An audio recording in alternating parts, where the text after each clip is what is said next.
Alright guys, this is Katame Fox again, here with some more trick and treat. I have found the true path. It is opened now. So, let's start, shall we? Okay, so when choose to either escape from the cat or to confront the cat, we are going to escape from it, except this time we will not get killed automatically. It is then that I notice a path I haven't seen before. Should I take this path? We're going to choose yes. I should face with courage whatever I could find there. 2:57 a.m.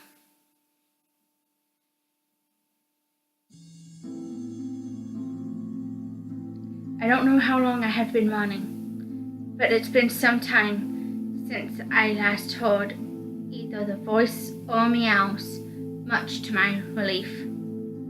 I finally start placing my hands on my knees, feeling that I am on the edge of fainting.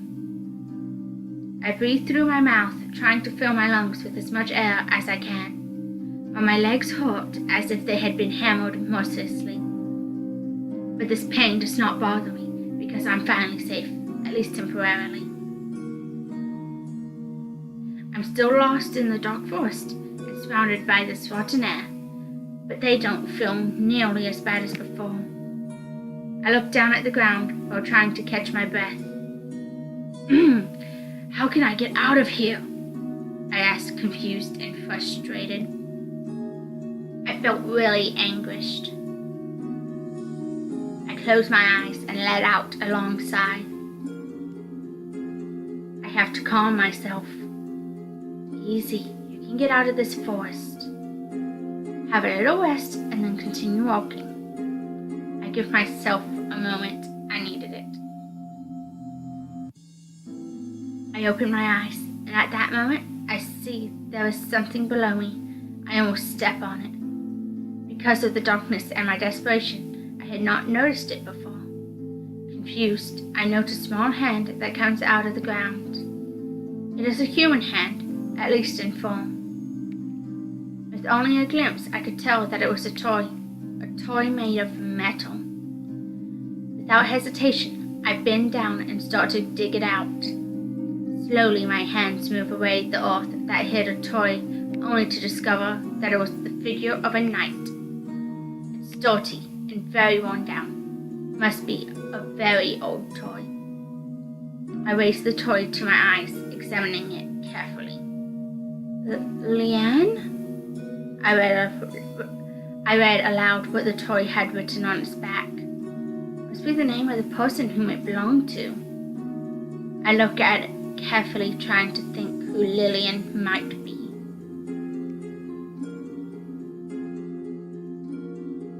But naturally, the effort was just a waste of time. In the end, I have no other alternative than to continue walking in the dark. My break is over. Without delay, I move my feet and start to walk. This time, there is no need to run. I don't know where I might end up, but I know that I don't want to be here. 3:17 a.m.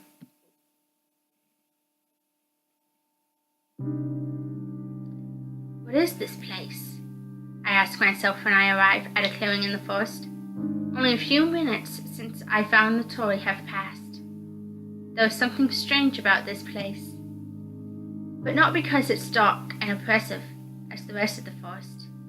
It's actually the opposite. I somehow find it nostalgic, for lack of a better word. The atmosphere here is pure and kind, as if it were a sanctuary from the darkness. I shake my head confused, but I don't give it any more thought. It may only be that I am too far away from that cat, and that's why the curse is weaker here. At last I can see the night sky. The full moon shines elegantly, surrounded by a blanket of darkness and stars. A beautiful image, but there was something strange about it. How weird. Wasn't there a half moon tonight? I said to myself as I looked at the moon and tried to remember a vague memory in my mind. Anyway, not important. The moon will not come to save me. I lowered my sight. It was then that I noticed there was a cabin in the clearing. It was hidden under the shade of the trees nearby. That's why I didn't see it before, I think. The cabin looks old and worn down, even depressing. But if I'm lucky, there may be someone there. I may not have managed to escape, but I could wait for the sun to rise in that cabin. I'm sure that when the night ends, so will my concerns. Without wasting any more time, I decided to enter the cabin. I open the old door slowly, observing that no one is waiting for me on the other side. Apparently, it is empty. The atmosphere is quiet. It's a sad silence, as if the place had been forgotten by all. As soon as I put my feet into the cabin, curiosity takes control of me. An inexplicable desire to explore the place is born in me. After all, it seemed to be the most interesting thing I could do at that moment, although I doubt it can beat the excitement of running for my life, thank God. Inside, there was not much special. The first thing I noticed is that it does not have many of the modern commodities, such as electricity, telephone, or water pipes. Everything is rustic.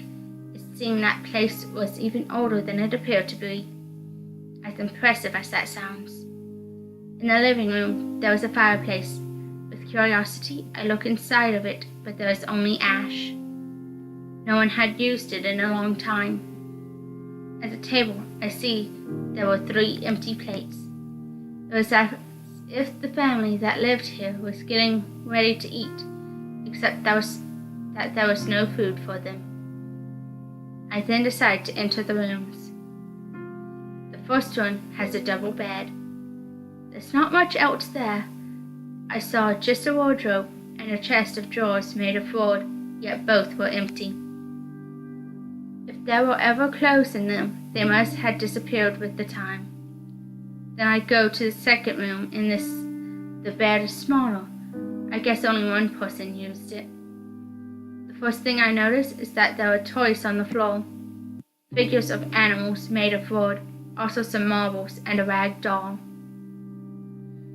Whoever lives here, or better said, lived here, did not seem to have great interest in order. However, I can't imagine that is very important after all this time. My first impression is that the room belonged to a girl. At first sight, the room appeared to have nothing special. But after checking the place better, I found a notebook. I observed the notebook with curiosity and opened it to the first page. Everything is fuzzy, but from what little I managed to understand, it seemed to be a diary. All the pages are worn down, and the writing is so blurred I couldn't understand almost anything. I go through every page until I find a fragment that was strangely preserved. Today, Dad returned home with a toy. It was a knight in silver armor, as in fairy tales. I can't even describe how happy I felt when I saw it.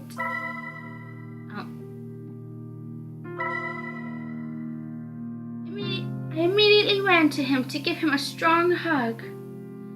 This toy must have been expensive, but he said that the blacksmith owed him a favor. When I finished reading, I realized it was talking about the same toy that I had in my hands.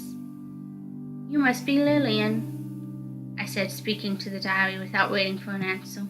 Then my curiosity led me to check the other pages until I again found a legible fragment. It was right at the end of the diary, many pages away from the day in which she got this toy. Mom woke me up suddenly in the middle of the night. She and Dad seemed to be altered. It's not like when they fight, but without a doubt something is happening to them. Mom told me to pack only what is necessary and prepare to leave. There was no time to even talk about it. Why do we have to leave? It is very late and I'm sleepy. I want to stay in bed. After that, the diary ends abruptly, without having even scrolls on other pages. It was abandoned, as this house was, without looking back. It sounds rather sad, but it seemed that they had an important reason to do so. It was then that I suddenly heard the sound of footsteps inside the cabin. My heart freezes at the moment. I don't know why, but an incredible fear invades me. The room's door slowly begins to open, only to reveal the person behind it. Exclaimed a confused girl dressed in black, who looked more or less my age. She has an extraordinary beauty with golden hair and blue eyes. She is surprised to see me, but not more than I was. Is it possible that there is another person caught in this cursed forest? Why are you here? The girl asked me, her blue eyes set their gaze on me. At first she does not seem angry, but later her expression becomes more aggressive. What were you doing? She narrows her eyes as if trying to look inside of me. Sorry, I saw this cabin and I felt the urge to explore the inside. I responded immediately. I didn't think it would bother anyone. The cabin seemed abandoned long ago. I'm so nervous I start to sweat. After saying that, the room is surrounded by an awkward silence. The girl looks at me in silence for a few seconds before suddenly laughing. I see. You must be the knight who I was calling before, she said with a sweet smile. I blinked, surprised. You were the voice that I heard inside of my mind? It's hard to believe what I just heard. I remember that the voice was calling me to a place, but that evil cat would not let me pass. The girl laughed softly before nodding a couple of times. Yes, that was me. While speaking, she looks me in the eyes with tenderness. I feel something warm in my heart just from seeing that look of hers. I actually wanted you to come to this place, but I don't know why you started to run in the opposite direction. The girl looks a little sad after saying that. However, she quickly recovers her smile. That's why I went out looking for you. I would have never imagined that you would end up here. Me neither. I was just walking without knowing where I was going, looking for the way out of this forest, I replied sincerely. I guess I'm lucky, but there was something in her voice that I don't like. Anyway, if it comes from a girl so sweet, I should be good. At that moment, I noticed that the girl never stopped staring at me. Her eyes contemplate me with so much adoration that I feel both flattered and uncomfortable. I take a step backwards because of my anxiety, but she instantly takes a step forward. Brave Knight, there is something I need to ask you, the girl unexpectedly said. I don't know if that is the appropriate way of addressing me, but I cannot deny that I like it. What is it?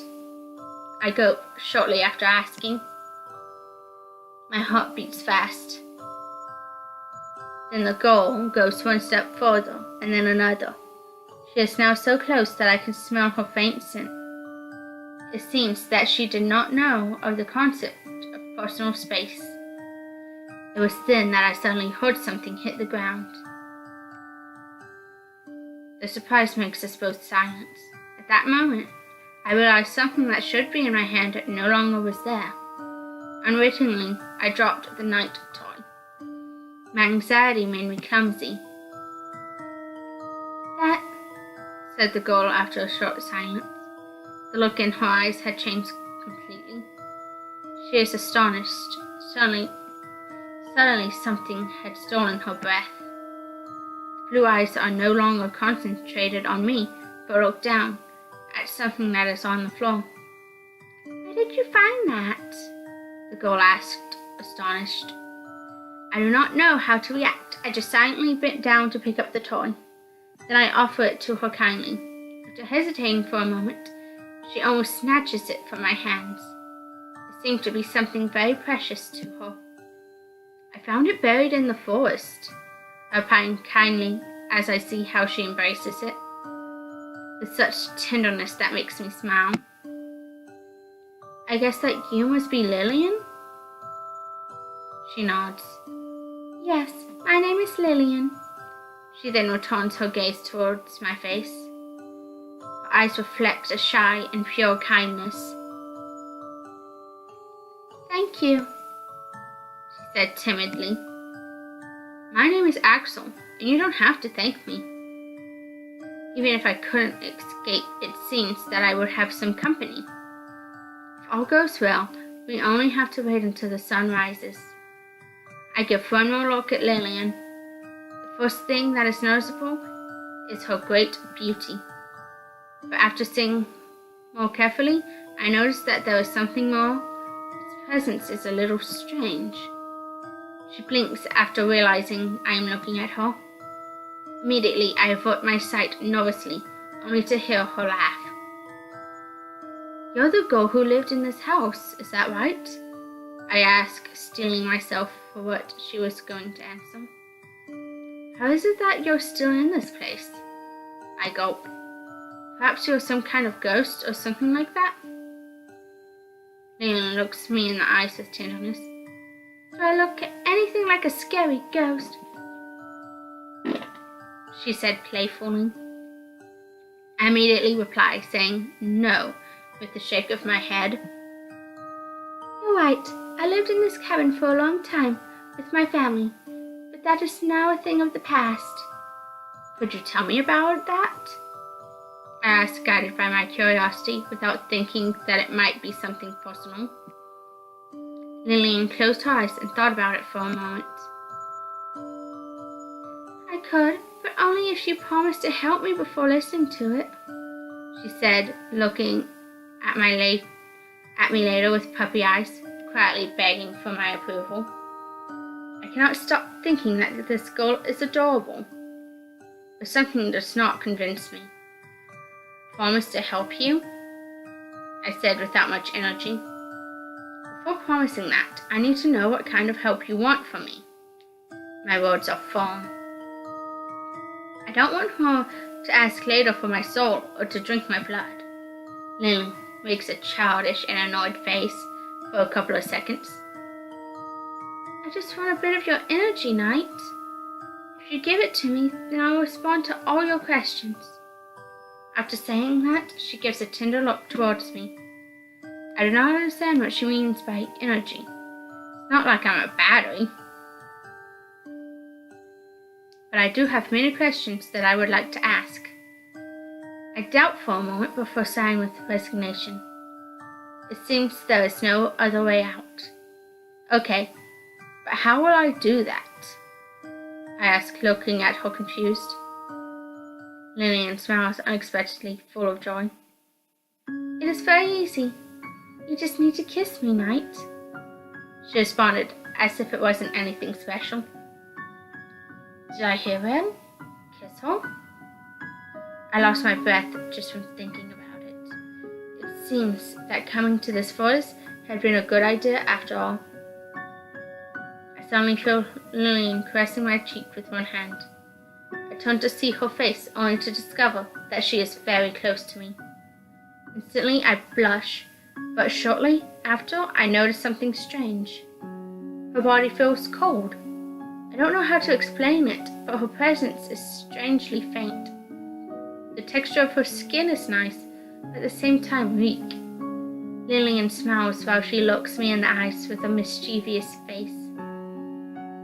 "I still must reward you for giving me back my toy," she said gently while approaching her lips to mine, slowly, savoring every moment.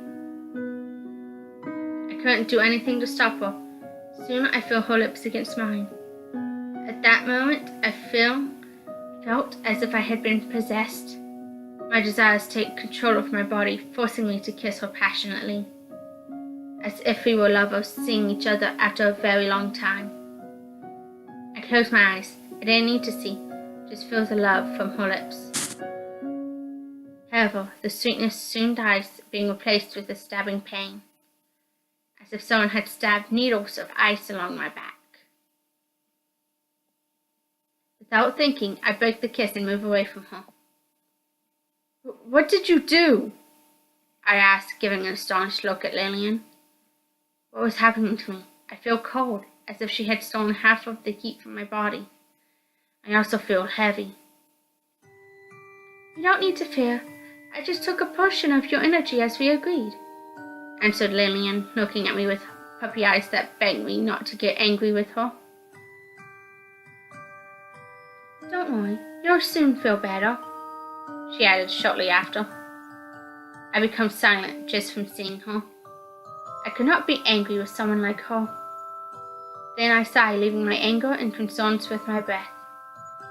Soon after that, I notice that Lillian does nothing more than look at me tenderly, waiting for me to say something. It was then that I realized something. Suddenly the presence of Lillian becomes heavier.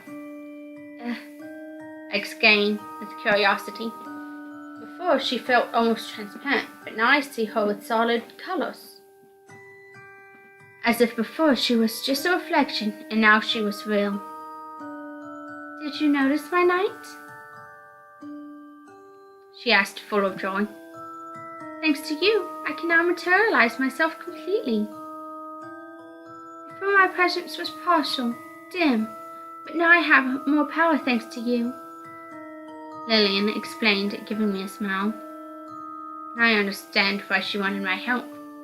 After hearing that, one thing is clear to me. She is not human. With that, do you have everything you wanted? I ask, a little disgusted. I can't say that I'm happy after the kiss.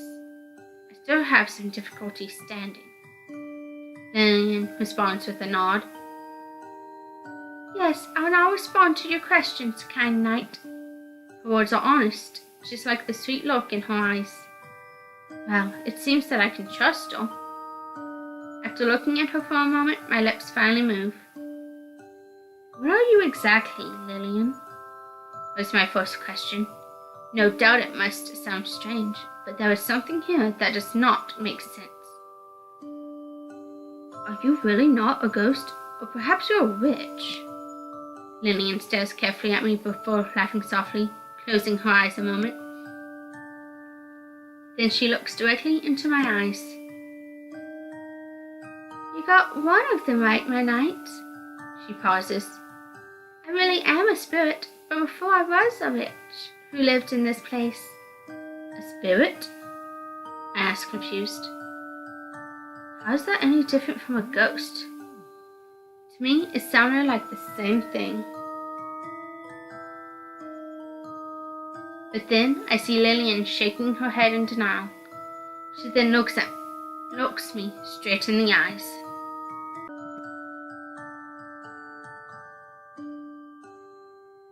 "A ghost is the soul of someone who died and which, by some force, it remains in this world. A spirit, on the other hand, is a different entity. They have a much more powerful presence and do not necessarily come from a dead person." "Could you explain it simpler?"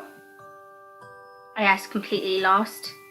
I guess she knew how to differentiate them. But all of this was completely new for me. Lillian then laughed sweetly, as if my confusion was adorable. "A ghost is someone who died, but their soul stayed on this earth. A spirit is a supernatural entity that does not need to come from a living being. An example would be the fairies or spirits of the forest." That was much clearer. I certainly take a moment to connect the dots. I exclaimed, thoughtful, before looking back at her beautiful face. Her blue eyes patiently wait for me to say something. So you mean that you were a witch before, but somehow ended up becoming a spirit of this forest? Asked quizzically. After hearing me, Lillian nods and then gives me a smile. That's right. I was a young witch who lived in this cabin with my parents. But unfortunately, Lillian stops suddenly. For a moment, the expression on her face seems to be full of hatred. But 1 instant later, she is back to normal. It must have been an error of mine. But something happened, and after death, I ended up becoming a spirit, added Lillian soon after, giving more light to the situation. When she said the last word, she gave me a sweet, small smile, looking at me with pure innocence. I understand, I murmured. However, there was still something important I wanted to know. My eyes then set on Lillian. Well, guys, this is seeming quite long, so I'm going to end it here, and then we'll pick it back up next time. Thanks for watching, and I'll see you guys later. This is Katani Fox, signing out.